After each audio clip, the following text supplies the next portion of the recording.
Hi, and welcome to Unit 7. It's another short fiction unit, but this one is focused on silences and secrets.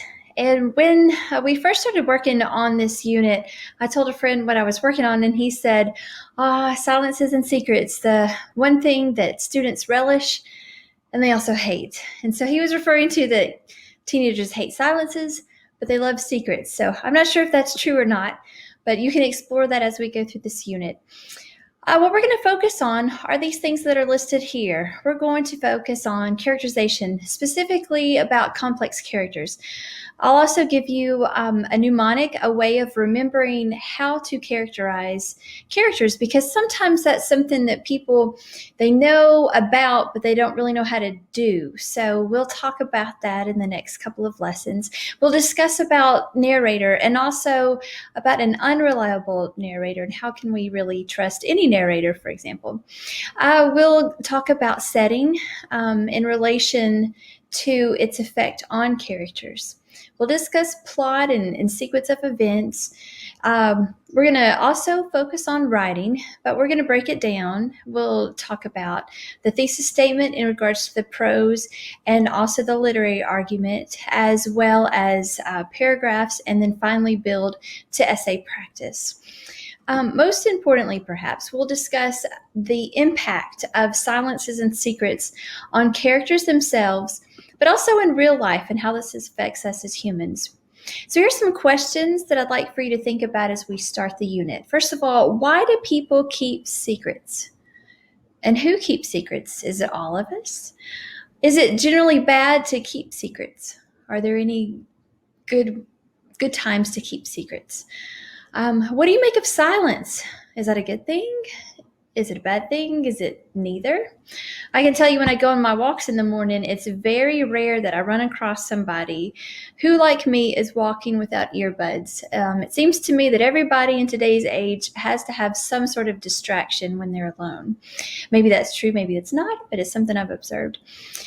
When you first hear the word silence, does it have a positive or a negative connotation? And also take that with secrets. Is it negative or positive? And what do you associate with silence? Play word association. What's maybe the first word or two that comes to mind? And consider if and how silence can be both a demonstration of bravery and strength. But can silence also be of weakness and cowardice? So understanding why we're discussing secrets and silences. So our situation today, in today's climate, we are inundated with an information overload of talking heads, politicians, journalists, social media, and commercials, and they are all directly telling us what to think and what we should do. But interpersonal communication is much more complex and nuanced.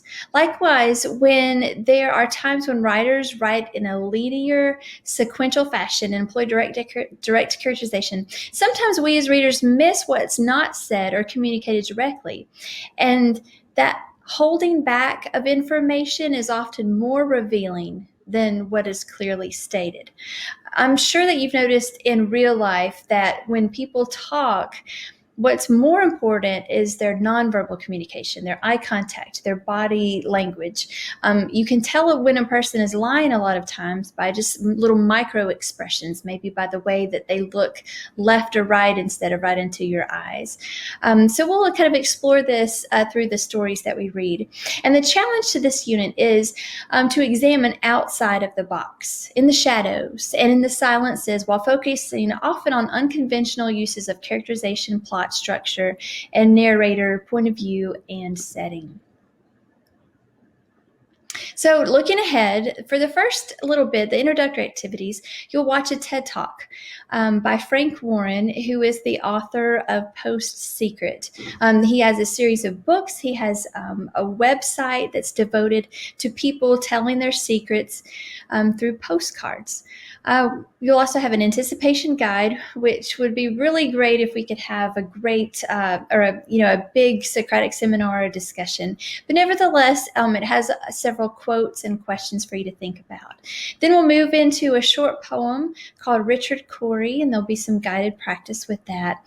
You'll read a short story, incredibly short story called Story of an Hour, and really it only reads just, 10 minutes or so to read, if that. That's where we'll practice with the mnemonic that I discussed earlier. That's called Last On. You'll practice with the annotation and also with prose practice with coming up with a thesis and a drive-by outline. We'll read a visual story called Ordeal by Check. It's probably unlike anything that you've ever read before because all of it is a series of pictures of checks. You'll practice with inferences, characterization, and plot there. Then we're going to read the main story for the unit, which is called The Yellow Wallpaper.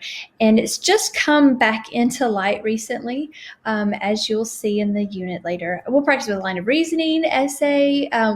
Perhaps your teacher will assign making yellow wallpaper. And hopefully you'll get to view some modern paintings inspired by this story. Then we're going to move, I think, into the most important part of the unit, which is the dangers of silence. And you'll get to watch a short TED Talk by Clint Smith. It's less than 5 minutes long, but it's one of those ones that you need to watch more than once because it is so good. You also might want to actually read it as he speaks because it's poetry in motion.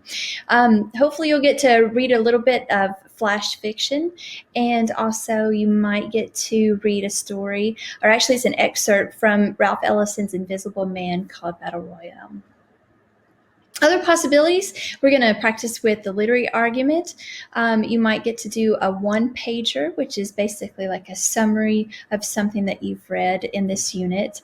You might be assigned some poetry responses and carousel, in which you get to delve into poems about secrets and silences. I hope that you get to participate in some Socratic seminars. Hopefully that school will let back in so that you guys can meet each other face-to-face and talk one-on-one. And you might even get to create your own postcards, whether it be from yourself or from a character in the unit.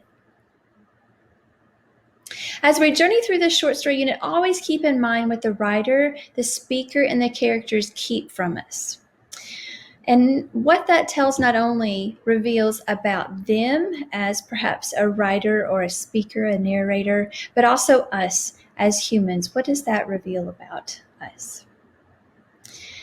Here's a link to one of my favorite songs called The Sound of Silence. Now, this one is actually an updated version by a band or a man named Disturbed, but the originals the original song is by Simon and Garfunkel, which is linked right here. And also threw in a different one if you would like to hear an a cappella version. But it explores a lot of what we talk about in this unit here.